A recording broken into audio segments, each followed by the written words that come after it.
கொரோனாவை அச்சுறுத்தல் இது அந்த நாடு தான் காரணம், இந்த நாடு காரணம், உலக அளவில் பேசப்படுகிற விஷயம். உள்நாட்டில் மத்திய அரசாங்கம் சரியில்லை, மாநில அரசாங்கம் சரியில்லை, அப்பயே விட்டுக்கக்கூடாது. இதை ஃப்ளைட்லேயே நிறுத்தியிருக்கணும். அச்சா பூச்சான்னு நம்ம நிறைய விஷயம் பேசுகிறோம். இது ஒரு பக்கம். தற்பொழுது பேட் ஃப்ளூ எனப்படும் பறவை காய்ச்சல். இது பறவை காய்ச்சல்ங்கிறது மனுஷன் மூலமாக மட்டும் இல்லாமல் பறந்து வரும் பறவைகள் மூலமாக.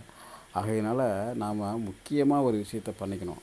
அது கொரோனாவாக இருக்கட்டும், பேட் ஃப்ளூவாக இருக்கட்டும், இல்லை ஸ்வைன் ஃப்ளூவாக இருக்கட்டும், இல்லை நாளைக்கு வரக்கூடிய புதுசாக வரக்கூடிய பன்றி காய்ச்சல் இப்படின்னு எருமை காய்ச்சல்னு ஒன்று ஒன்றா வரும். ஆகையினால் இதுக்கெல்லாம் நம்ம என்ன பண்ணணும்? மெயினான விஷயம், இயற்கையோடு இணைந்து மனிதன் வாழ வேண்டும். நாம் நகரமய மக்கள் என்ற பெயரில் நாம் நரகத்தில் விழுந்துவிடக்கூடாது. அதுதான் ரொம்ப முக்கியமானது. ஒவ்வொரு தனி மனிதனுக்கும் இந்த கடமை இருக்கிறது. நம்ம பாட்டுக்கு எல்லாத்தையும் பிளாட்டாக்கி மாடி மேலே மாட்டி கட்டிக்கிட்டு ஒரு சாதாரணமாக தாவரங்குலக்கூட வளர்க்காமல் நம்ம பாட்டுக்கு நகரத்தில் உட்காந்துக்கிட்டு சுவாசிக்கிறதே கார்பன் மோனாக்சைடாக இருந்தால் நம்ம எப்படி ஹெல்த்தியாக வாழ முடியும்? தனி மனிதன் ஒவ்வொருக்கும் இது கடமை இருக்குது. நன்றி.